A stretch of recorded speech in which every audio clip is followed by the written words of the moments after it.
বিসমিল্লাহির রহমানির রহিম।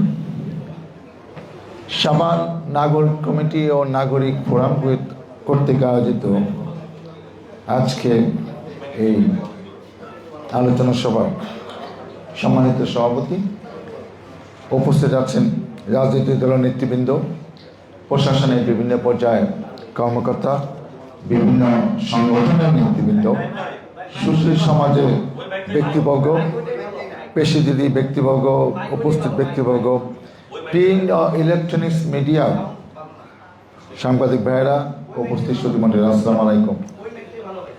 ওই মেঘটা হাইটের সাথে মিলতেছে না, বুঝছো? এটা ঠিক দেখি। আচ্ছা, আমি চেষ্টা করতেছি, দেখি।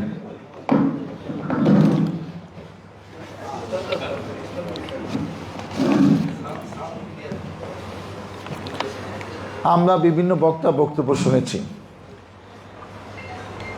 সর্বাঙ্গে ব্যথা ওষুধ দিব কোথা? আমাদের সমস্যা অনেক কিছু।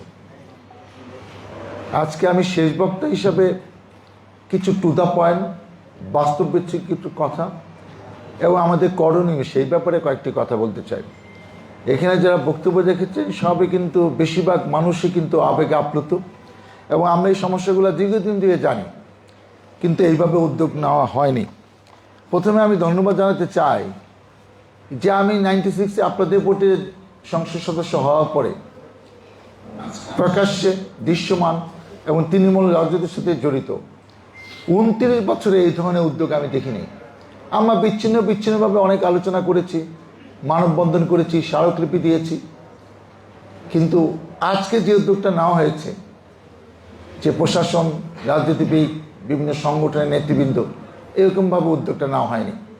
আমি মনে করি এটা একটা পজিটিভ সাইন এবং আমরা আজকে এখানে, আমি যতটুকু জানি যে যাদের দাওয়া দিয়েছে 2-4 জন ছাড়া সবাই এখানে উপস্থিত হয়েছে। অতএব আমি ধন্যবাদ, কৃতজ্ঞতা জানাই যে এরকম একটি কঠিন সময়ে তারা আমাদের সবাইকে সম্পৃক্ত করে এই সাভারবাসীর কল্যাণের জন্য কাজ করার জন্য তারা আবেদন করেছেন। আরেকটি ব্যাপার হলো যে তারা সুন্দর একটি ভিডিও প্রেজেন্টেশন করেছেন। এখানে 2টি গুরুত্বপূর্ণ ব্যাপার কিন্তু তারা চিহ্নিত করেছেন। এই বর্জ্য নিক্ষেপ হচ্ছে যে নদীতে, এটা অনেকদিন ধরে আমরা রাজনৈতিকভাবে আমরা জানি, সংসদে বলা হয়েছে, দৃশ্যমানও বলা হয়েছে, বিভিন্ন ফোরামে, কোনো কাজ হয়নি। এবং আরেকটি হলো যে এই যে অপরিকল্পিত পরিবহন ব্যবস্থা, এবং আমার কাছে ভালো লেগেছে যে আমাদের সমস্যা আমরা কতটুকু সত্য জানি না, কিন্তু স্থপতি ইকবাল হাবিব এবং সৈয়দ রেজওয়ান হাসান, এখন যেন উপদেষ্টা, বেলার যে প্রেসিডেন্ট, সে কিন্তু এটা নিয়ে কঠিন সময় অনেক চিল্লাচিল্লি করেছে এবং কিছু কিছু ভালো কাজ অতীতে হয়েছে। তো আমাদের থেকে এটা কিন্তু বিশিষ্ট ব্যক্তিরা যারা এই সেক্টরে কাজ করছেন, পরিবেশ নিয়ে, নগরায়ণ নিয়ে, তারা কিন্তু এই ব্যাপারে সোচ্চার। এখন আমি মনে করি আমরা সোচ্চার হলে এবং কিভাবে কাজটা করা যায় সেইটার ব্যাপারে যদি আমাকে পরিকল্পিত একটি পরিকল্পনা নিয়ে এগিয়ে যেতে পারি, এগুলো সব না হলে বেশিরভাগ সমস্যার সমাধান সম্ভব। এবং একটি কথা শওকত ভাই খুব আবেগতাড়িতভাবে বলেছে যে অবহেলিত সাভার, অথচ আমি আপনাকে পরিসংখ্যান দিয়ে বলতে পারি যে বাংলাদেশের মধ্যে সিঙ্গেল উপজেলা হিসাবে অনেক সেক্টরে সাভার উপজেলার হাইয়েস্ট পারফরমেন্স, এবং এইটা ভলিউম অনেক জেলা আছে, অন্তত 10-15টা জেলার থেকে অনেক গুরুত্বপূর্ণ। আমি যদি বলি যে এখানে যত A+ এবং গোল্ডেন A+ পায়, আমি বাজে লিখে বলতে পারি কোনো সিঙ্গেল উপজেলায় বাংলাদেশে এই 470-75টার মধ্যে এতগুলা A+ ম্যাট্রিক ইন্টারমিডিয়েট পায় না। যতগুলো শিল্প প্রতিষ্ঠান আছে 800-900, কোনো সিঙ্গেল উপজেলায় বাংলাদেশে এতগুলা শিল্প প্রতিষ্ঠান, ব্যবসা প্রতিষ্ঠান নাই। যতগুলা সরকারি প্রতিষ্ঠান শুধু সাভার উপজেলাতে এককভাবে আছে একটা উপজেলা হিসাবে, বাংলাদেশে কোনো উপজেলায় এতগুলা সরকারি প্রতিষ্ঠান নাই। এখানে এই সাভার উপজেলায় লোক সংখ্যা, ভাষ্যবান, ভোটার সব কিছু মিলে 40-50 লক্ষ কম না। ভোটার লিস্টে যাই থাক 10-12 লাখ, কিন্তু আমাদের একটা আনঅফিসিয়াল পরিসংখ্যান আছে, ভোটার লিস্টে যার তার 3 গুণ হলো জনসংখ্যা। আরও অনেক ভাসমান লোক আছে।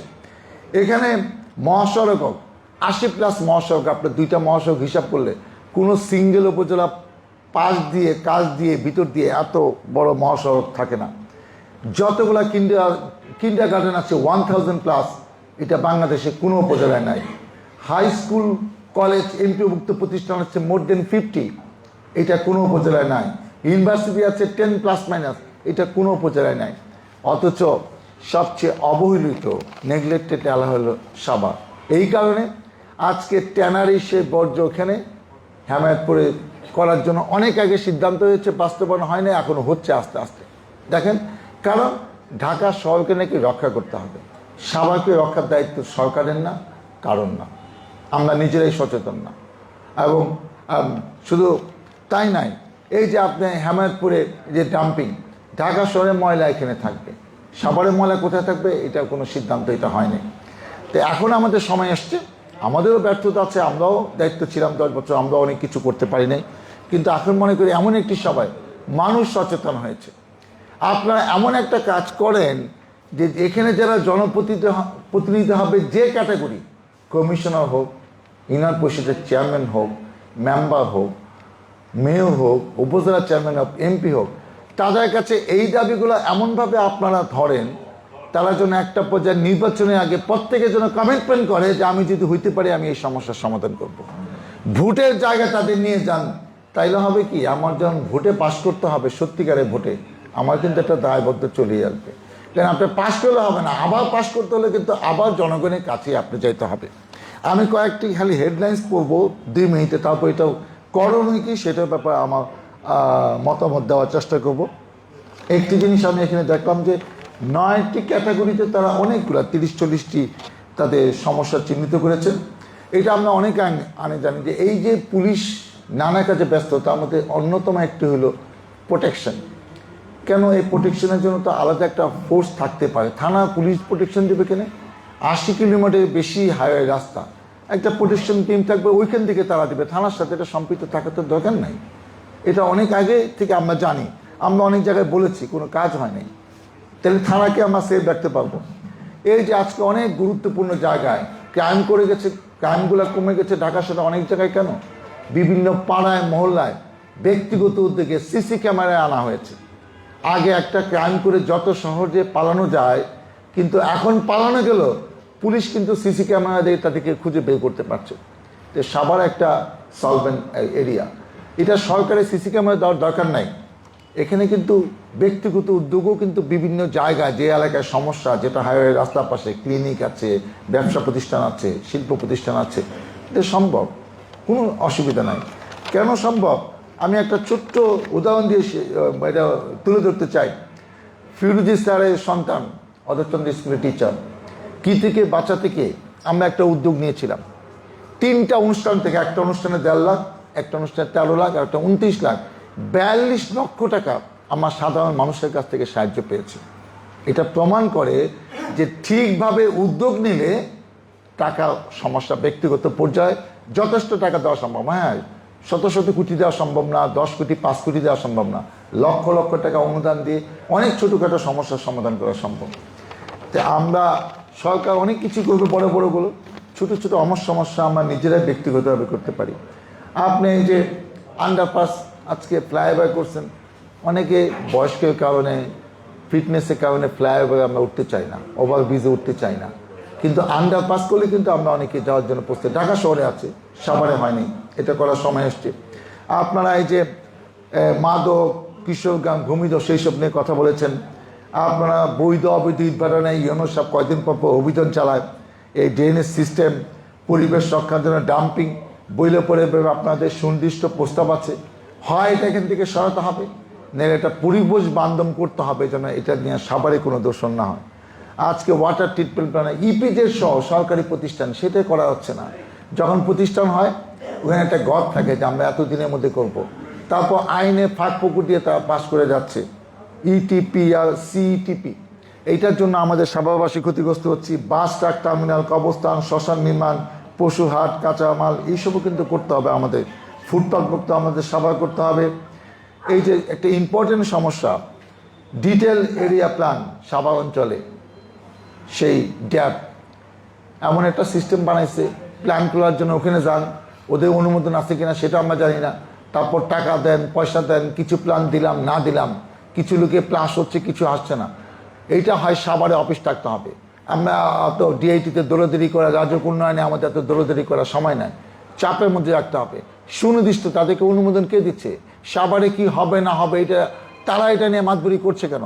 সব কিছু তারা যদি এরকম করে আর এটার মধ্যে একটা বিশেষ টাকা পয়সার লেনদেন হচ্ছে আমরা জানি, এটা বন্ধ করতে হবে। এই যোগাযোগ ব্যবস্থা নিয়ে আমরা মেট্রো রেল প্রকল্প সাভার নবীনগর ইপিজেড পর্যন্ত সম্প্রসারণ, এটা যৌক্তিক দাবি। আমরা চাই এক্সপ্রেসওয়ে এক্সপ্রেসওয়ে নির্মাণ উদ্যোগ নেওয়া হবে। এই যে দুইটা নদী, আশুলিয়া তো এক নদী হয়ে বুড়িগঙ্গা, অপরটি বুড়িগঙ্গা ধলিশ্বর বংশী নদীতে সাভার নয়হাট পর্যন্ত নদী খনন পরিকল্পিতভাবে হচ্ছে না। আমরা যদি নৌবন্ধ করতে পারি সাভার আশুলিয়া নয়হাটে, অনেক সমস্যার সমাধান। পৃথিবীর অনেক দেশে এইসব আছে, নৌবন্ধে দিয়ে উল্লেখযোগ্য মাল ট্রান্সফার হচ্ছে। আমি একজন ডাক্তার ছিলাম, আমি যখন এখানে চাকরি করতাম 92, 93, 94, 95 সালে, সেটা হাসপাতাল আমার সময় 25 থেকে 51 বেডে, পরের দিকে আমি যখন এমপি হই তখন এটা 25 থেকে 51 বেডে হয়েছে। কিন্তু সাভারের যে ডিমান্ড, এটা তো 250 বেডে হওয়া দরকার, আশুলিয়াতে একটা হাসপাতাল হওয়া দরকার, আমিনবাজার 20 সরকার থেকে 50টা, ওদের সব যৌক্তিক দাবি। সাভার সরকারি কলেজ হয়েছে, অধরচন্দ্র উচ্চ বিদ্যালয় হয়েছে। হ্যাঁ, একদিকে শিক্ষকদের সুযোগ সুবিধা বেড়েছে, টাকা পয়সা লাগে না, কিন্তু যা দরকার তার থেকে 1/3 ডিমান্ড আছে, বাকিটা ফুলফিল কে করবে? মহিলা একটা গার্লস স্কুল আছে, আমরা চাই এটাও সরকারি করে। হ্যাঁ, এবং সবচেয়ে ইম্পর্টেন্ট, অনেকে যারা শিল্প সংস্কৃতির সাথে জড়িত, শিল্পকলা একাডেমি, কত পুরান ছোট ছোট যারা শিল্পকলা একাডেমি আছে আমাদের জন্য, এখন পর্যন্ত আমরা এটা করতে পারি নাই। তো এইসব যৌক্তিক দাবি। এখন আমি যে কথা বলার জন্য এখানে দাঁড়িয়েছি, এখন আমাদের করণীয় কি? আমাদের করণীয় হলো, আমাদের মধ্যে রাজনৈতিক দলদের নেতৃবৃন্দের মধ্যে বিভেদ থাকতে পারে, আমরা আদর্শ নীতি দিক দিয়ে একই জায়গায় আছে। আমাদের মধ্যে ফ্রেন্ডশিপ এবং বন্ডিং বাড়াতে হবে, দলের মধ্যে দল এবং প্রশাসনের সাথে, বিশিষ্ট ব্যক্তিদের সাথে। আজকে একটা এরকম সভা করলে তো হবে না। এখানে আছে অনেকে আমি হয়তো ওইভাবে জানি না, অনেকে একটা ভালো কেরিয়ার আছে, তারা গুরুত্বপূর্ণ দায়িত্ব পালন করছেন, পুরানো অনেক গুরুত্বপূর্ণ অধ্যায় আছে, তারা কাজ করার সুযোগ আছে, কাজ করার সুযোগ পাচ্ছেন না। এরকম 2-3 মাস পর যদি মিটিং করা হয়, আমি নিশ্চিত যে এই সংগঠনের প্রতি, এই উদ্যোগের প্রতি আমরা অনেক বেশি আন্তরিক হব। আর একটা হলো যে কথাটা তৌহিদ, আমাদের প্রিন্সিপাল তৌহিদ স্যার বলেছেন, এবং এটা জাভেদ মুস্তফা বলেছেন, যে এই কাজগুলো সমন্বিতভাবে করতে গেলে আলাদা আলাদা কমিটি করতে হবে। এই একটা কমিটি, 2টা কমিটি দেওয়া সব কিছু আপনাকে চিহ্নিত করেন, কোনগুলো আপনি 1-2 বছরের মধ্যে নিয়ে এগিয়ে যাবেন, কোনগুলা আর্লি, কোনগুলা লেট, সেটা একটা পরিকল্পনা করেন, কাকে কোন কমিটির দায়িত্ব দিবেন। তারপরে আমাদের কাজ আরও আছে, আমাদের এগুলো নিয়ে প্রয়োজনে আমরা ঐক্যবদ্ধভাবে পলিটিক্যাল লোক, বিভিন্ন সংগঠনের নেতৃবৃন্দকে নিয়ে আমরা মানববন্ধন করব, লাগলে স্মারকলিপি দিব। এবং সবচেয়ে ইম্পর্টেন্ট কি দেখেন, আজকে এখানে এসে প্রথম যে ভিডিও প্রেজেন্টেশনটা আমরা দেখলাম, এটা দেখে কিন্তু আমরা মোটিভেশন হয়ে গেলাম, এটা ভালো জিনিস হয়েছে, সমস্যাটা আসলে গুরুত্বপূর্ণ। আমি বক্তৃতা দিয়ে আপনাদের বোঝাতে পারবো না, ভিডিও দেখে যত তাড়াতাড়ি আমার মাথায় ক্যাচ করলো যে 2টা গুরুত্বপূর্ণ সমস্যা, এই পরিবহনের অব্যবস্থা এবং বর্জ্য নিক্ষেপ নদীতে, তারা কিন্তু অল্প সময়ে 5-7 মিনিটের মধ্যে আমাদেরকে কনভিন্স করে ফেললো। তো সেই ছোট ছোট এক একটা সেক্টরকে নিয়ে ভিডিও প্রেজেন্টেশন তৈরি করতে হবে।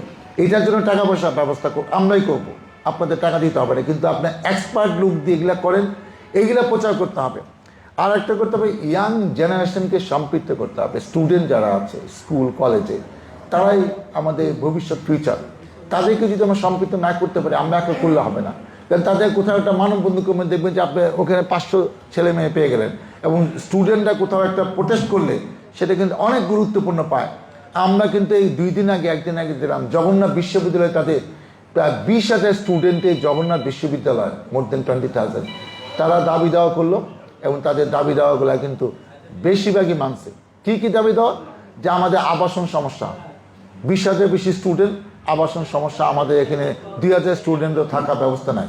তারা রাজি হয়েছে 70% স্টুডেন্ট থাকার ব্যবস্থা তারা করে দিবে, এবং যতদিন করতে না দেবে সেটার জন্য তারা ভাতা দিবে। এটা কিন্তু কোটি কোটি টাকার ব্যাপার। এবং তাদের সেকেন্ড ক্যাম্পাস করার জন্য বলা হয়েছে, সেটা রাজি হয়েছে। তারা বলছে যে এই বছর আমরা বাজেট বাড়াই দিছি, কোনো বাজেট কাটছাট করা যাবে না। আন্দোলনের মুখে অনেক কিছু দাবি আদায় করা যায়। অতএব সেই ব্যাপারটা আমাদের মাথায় রাখতে হবে, সেমিনার করতে হবে, এবং সবচেয়ে ইম্পর্টেন্ট হলো যুব সমাজকে মোটিভেটেড করতে হবে। সবাইকে নিয়ে আমরা এইসব জায়গায় যেতে হবে, স্কুলে স্কুলে প্রোগ্রাম করতে হবে। কাজটা কিন্তু অনেক কঠিন, এবং আমি কতগুলো জিনিস চিহ্নিত করেছি। আমার কাছে মনে হচ্ছে 1 নাম্বার মাদক, 2 নাম্বার এই বর্জ্য নিক্ষেপ বন্ধ করা, 3 নাম্বার পরিকল্পিত পরিবহন ব্যবস্থা, 4 নাম্বার ভূমিদস্যু চাঁদাবাজ মুক্ত এবং ফুটপাত মুক্ত সাভার চাই। আরও আছে, কিন্তু এগুলো আমাদের অন্যতম। এগুলো করলে আইন শৃঙ্খলা উন্নয়ন হয়ে যাবে, এবং যেটার কারণে আজকে এই যে সন্ত্রাসী কর্মকাণ্ড আছে, আইন শৃঙ্খলা অবনতি হচ্ছে, একটা উল্লেখযোগ্য লোক এখান থেকে টাকা পয়সা না কানিয়ে সে টাকা কামাতে পারছে, এই কাজগুলো বন্ধ হয়ে যাবে। আমি বলেছি এটা একটা প্রাথমিক পদক্ষেপ। দরকার হলে আরও একটা কনসাইট অবস্থায় আপনার 15-20 জন 30 জন নিয়ে আবার বসেন, সেখানে আরও কিছু হওয়া যাবে। একটা মিটিং থেকে আপনি সব কিছু উন্নয়নের ফর্মুলা পেয়ে যাবেন, এটা আশা করা ঠিক না। আরও এক্সপার্ট লোক আছে যারা আরও সুন্দর মতামত দিতে পারতো, আজকে তাকে আপনারা হয়তো সুযোগ দেন নাই, আপনারা সুযোগ দেন। আমি আশাবাদী, কারণ কবে নির্বাচন হবে আমরা জানি না, আমরা দলের পক্ষ নিয়ে দাবি করছি। আপনারা প্ল্যান করেন যে আমরা আপাতত এই 5টা নিয়ে কাজ করব, এরপরে 5টা পরে আসবে। একসাথে 20টা সমস্যা নেওয়া দাবি দেওয়া করলে, সরকারের কাছে করলে কোনো কাজ আসবে না। আমি আশাবাদী, আমরা মনে করি, এবং পরিস্থিতিটা এমনভাবে আপনারা তৈরি করেন যে এইসব কমিটমেন্ট ছাড়া কেউ সাভারে কোনো পর্যায়ে জনপ্রতিনিধি হতে পারবে না। এমপি বলেন, উপজেলা চেয়ারম্যান বলেন, মেয়র বলেন, কমিশনার বলেন, চেয়ারম্যান বলেন, মেম্বার বলেন, কেউ হতে পারে না। সবাইকে যার যা কমিটমেন্ট দিতে হবে। ওই দায়বদ্ধতা যদি আপনারা তৈরি করতে পারেন, এবং সবচেয়ে ইম্পর্টেন্ট, আমি বিশেষ করে সাংবাদিক ভাইদের কাজে লাগাতে হবে। অনেকে কিন্তু বিচ্ছিন্নভাবে কখনো কোনো চ্যানেলে কিন্তু সুন্দর সুন্দর প্রতিবেদন সাভার নিয়ে মানবিক কিছু কাজ কিন্তু তারা করার চেষ্টা করছেন, কিন্তু সেভাবে করলে পরিকল্পিতভাবে করতে হবে। যে আমার নদী বর্জ্য নিক্ষেপ হচ্ছে, এইটা নিয়ে এই 1 মাসে 4-5টা ফিচার অন্তত 5-7টা টেলিভিশন চ্যানেলে প্রচার হতে হবে। তখন কিন্তু দেশে যারা গুরুত্বপূর্ণ এই সেক্টরের দায়িত্বে আছে তাদের নজরে হাঁটবে। অতএব মিডিয়ার কিন্তু একটা গুরুত্বপূর্ণ রোল আছে। আজকে মিডিয়া নীতি প্রেস ক্লাবের সভাপতি সেক্রেটারি আছে, আমি বিনীতভাবে বলবো, আমরা কাজ করলাম, আমরা আলোচনা করলাম, আমরা মানববন্ধন করার স্মারকলিপি, এগুলো যদি প্রচার না হয়, আমাদের দাবিটা কি, আমরা এটার কতটা ঐক্যবদ্ধ, সেটা কিন্তু মিডিয়ার মাধ্যমে জাতি জানতে পারবে, যারা সরকারে বসে আছেন তারা জানতে পারবে। আমি আশাবাদী যে এটা একটা প্রাথমিক পদক্ষেপ। আমি বলবো না, যদিও বিলটু আগে আক্ষেপ নিয়ে বলেছে যে যাদের কাছে বলবো প্রশাসনের লোক নাই। আচ্ছা, প্রশাসনের লোকের সেই কৈফিয়ত আমরা এখন নিতে চাচ্ছি না। এখন যেহেতু একটা ইন্টারমিন গভর্নমেন্ট, আমরা কাউকে প্রতিপক্ষ বানাবো না। সবার সহযোগিতা নিয়ে আমরা এই সভাকে একটি এমন সভা করতে চাই যেটা স্বপ্ন আমাদের পূর্বপুরুষরা দেখতেন, কিন্তু তারা দেখে যেতে পারেন নাই। মানে আমরা যদি করে যেতে পারি, আমাদের সন্তানরা সেটা দেখে যেতে পারবে। আমি সবার প্রতি আজকে অনুষ্ঠানে আসার জন্য এই এলাকার সাবেক জনপ্রতিনিধির কৃতজ্ঞতা প্রকাশ করছি। আমরা সবাই ইনশাল্লাহ ঐক্যবদ্ধ থাকবো জায়গা থেকে, এবং এই সভায় এমন কিছু আমরা সবাই মিলে করতে চাই যে সবাই স্বপ্ন আমরা যে সবাই মনে মনে লালন করি, কিন্তু আমরা এটা করতে পারি নাই। ব্যর্থতা আমরা আমাদের জায়গায় আছি, আমরা অনেক কিছু করতে পারি না, অনেকে দায়িত্বে ছিলাম। ইনশাল্লাহ এখন আপনাদের এই উদ্যোগ দেখে আমি সাহসী, আমি উদ্যোগী, এবং আমি আপনাদের পাশে আছি। সবাইকে আমার ধন্যবাদ। আল্লাহ হাফেজ। ধন্যবাদ ডাক্তার দেওয়ান মোহাম্মদ সালাউদ্দিন বাবু ভাইকে। এখন